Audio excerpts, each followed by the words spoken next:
I used to believe love was enough, that if two people truly cared for each other, nothing else could tear them apart. I believed marriage meant partnership, protection, loyalty. I believed a husband would stand by his wife when the world turned against her. I was wrong. When I married Daniel, I thought I was marrying a man, not an entire family that would slowly strip me of everything I was. At first, his mother, Eleanor, seemed polite. Cold, yes, but polite. The kind of woman who smiled without warmth, whose eyes measured you instead of welcoming you. She just needs time, Daniel said whenever I mentioned it. She's protective. You'll understand once you get to know her. I tried. God, I tried. I cooked meals she liked. I dressed modestly around her. I listened to stories about Daniel's childhood that she repeated again and again, always ending with, "No one ever loved him like I did." That sentence should have been my first warning. Moving into her shadow.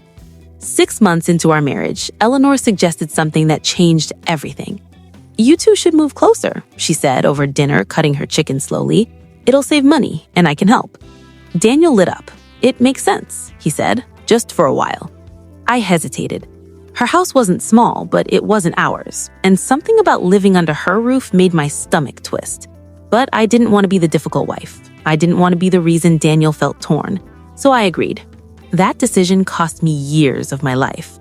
From the moment we moved in, the rules started appearing, unspoken at first, then sharp and undeniable.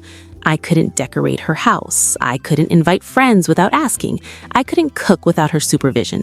And Daniel, he stayed silent. "She means well," he'd say. "You're overthinking. That's just how she is." Slowly, I stopped speaking up. The control tightened. Eleanor had a way of making you doubt yourself. If I wore makeup, Daniel never liked women who try so hard. If I laughed too loudly, a wife should be graceful. If I cried, drama won't save a marriage. She controlled the grocery list, the bills, even the laundry. One evening, I noticed my bank app looked wrong. My savings account, the one I had before marriage, was nearly empty. When I confronted Daniel, he looked uncomfortable. "Mom suggested we combine finances. It's easier." "You let her access my money?" The words burned my throat. "She's just managing things," he replied. That night, I cried quietly in the bathroom, so no one would hear. Isolation. My phone calls became a problem. "Your mother fills your head with nonsense," Eleanor said once, snatching my phone from the counter. "You're married now. Act like it." Soon, I stopped calling home. Friends drifted away, invitations stopped coming. I was always busy, always tired. The truth is, I was ashamed. Ashamed that I had let myself disappear. Ashamed that my husband watched it happen. The betrayal I never expected. The night I found out about the affair, the house was silent. I had gone downstairs for water when I heard Eleanor's voice in the study. Soft, conspiratorial. "He's ready," she said. "He trusts her completely." Another voice responded, female. I froze. I leaned closer. "She won't suspect anything," Eleanor continued. "Once the paperwork is done, she'll have nothing." Paperwork. My hands shook as I backed away. The next morning, I confronted Daniel. He didn't deny it. "She understands me," he said quietly, "and Mom thinks she's better suited." I stared at the man I married, searching for something familiar. I found nothing. When they took everything, within weeks, it all collapsed. My access to money vanished, legal documents appeared that I didn't remember signing. Daniel moved out, with her. Eleanor smiled when she handed me a single suitcase. "You'll survive," she said. "You're strong. You always were." I left that house with nothing but humiliation and heartbreak. The call that changed everything.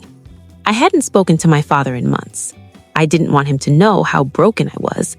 But that night, sitting on a bus station bench with my suitcase, I called him. He didn't ask questions. He just said, "Come home." The truth they didn't know. What Eleanor never asked about was my father. She assumed he was ordinary. She assumed wrong. My father was a senior legal consultant, specializing in financial fraud and coercive control. As I told him everything, his face hardened. They committed multiple crimes, and they left a trail. For the first time in years, I felt safe. Justice is quiet, not loud. The investigation took months. Eleanor panicked when the notices arrived. Daniel begged. They tried to settle. They tried to threaten. It didn't work. The court ruled everything void. The forged documents, the financial manipulation, the illegal access. I got everything back. More than that, I got my name back. The woman I became. I don't hate them. Hate gives power. I learned something far more valuable. Silence doesn't keep peace. It only protects the oppressor. Today, I live alone. I earn my own money. I speak without fear. And sometimes that's the strongest revenge of all.